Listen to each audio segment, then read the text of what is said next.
हरियाणा विधानसभा चुनाव के नतीजे लगभग साफ हो गए हैं और बीजेपी ने यहां हैट्रिक लगा लिया है। खास बात यह है कि पार्टी के लिए राज्य में ये सबसे बड़ी जीत है। बीते चुनाव में पार्टी को कई सीटों का नुकसान हुआ था और फिर गठबंधन में सरकार बनानी पड़ी थी। हालांकि इस चुनाव में पार्टी आला कमान ने बड़ी ही सूझबूझ के साथ रणनीति बनाई। मसलन गैर जाट वोटों की लामबंदी, समुदायों के बीच ध्रुवीकरण और नायब सिंह सैनी की ओबीसी जाति जैसे कुछ 5 फैक्टर हैं जो पार्टी के लिए फायदेमंद रहे। गैर जाट वोटों पर फोकस कि हरियाणा में बीजेपी ने सत्ता विरोधी लहर का सामना करने के लिए कई अहम रणनीतियों पर काम किया है। इसमें सबसे ज्यादा अहम यह है कि बीजेपी ने गैर जाट वोटों को लामबंद करने में कामयाबी हासिल की। पार्टी के एक वरिष्ठ कार्यकर्ता की माने तो जहां जाट मतदाता अपनी मांगों को लेकर हमेशा मुख्य रहते हैं, वहीं गैर जाट समुदायों ने बीजेपी के स्वच्छ शासन का समर्थन किया है। इससे वो संकेत मिलता है कि गैर जाटों ने बड़े पैमाने पर बीजेपी को वोट दिया है। समुदायों के बीच ध्रुवीकरण, बीजेपी ने हमेशा सभी समुदायों के लिए काम करने की बात कही, लेकिन पार्टी को लगता है कि हरियाणा में जाट हमेशा से अन्य समुदायों जैसे ओबीसी, पंजाबी, दलित और दबदबा कायम करने की कोशिश करते रहे। बीजेपी सूत्रों ने यह कहा कि हुड्डा के समर्थकों द्वारा खुले तौर पर सीएम के रूप में जाट का समर्थन करने से अन्य समुदायों के बीच ध्रुवीकरण हुआ और उन्होंने एक ही समुदाय के दबदबे के खिलाफ मतदान किया।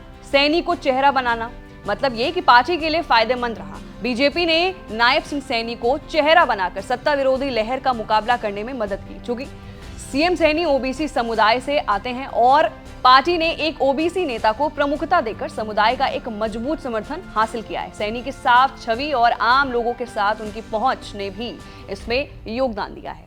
खर्ची और पर्ची के आरोपों से भी लाभ मिला है, मतलब ये कि इनके अलावा खर्ची और पर्ची के आरोपों ने भी बीजेपी के चुनाव जीतने में मदद की है। एक वरिष्ठ बीजेपी नेता ने यह भी कहा है कि कांग्रेस के सत्ता में लौटने पर वसूली का रैकेट फिर से शुरू होने की आशंका फैलाकर पार्टी ने प्रभावी रूप से जनता को अपने पक्ष में किया है। किसान आंदोलन को भी प्रभावी ढंग से संभाला गया है। वहीं किसान आंदोलन के दूसरे चरण ने भी पार्टी को फायदा पहुंचाया। मतलब ये कि बीजेपी के एक नेता ने बताया कि पहले चरण के किसान आंदोलन के समय कानून व्यवस्था के मुद्दे को ध्यान में रखते हुए शंभू बॉर्डर पर उन्हें रोका, जो पार्टी के लिए फायदेमंद साबित हुआ है। मसलन अगर एक लाइन में कहें तो बीजेपी ने सत्ता विरोधी लहर को संभालने में बड़ी कामयाबी हासिल की है और यही वजह है कि पार्टी राज्य में बड़ी जीत हासिल की है।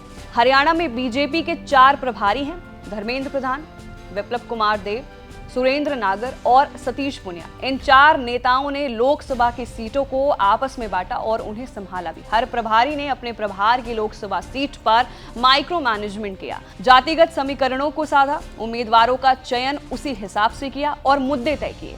दलितों को अपने पाले में लाने के लिए बीजेपी ने विशेष रूप से काम किया। कुमारी शैलजा की नाराजगी को बीजेपी ने अपने पक्ष में किया।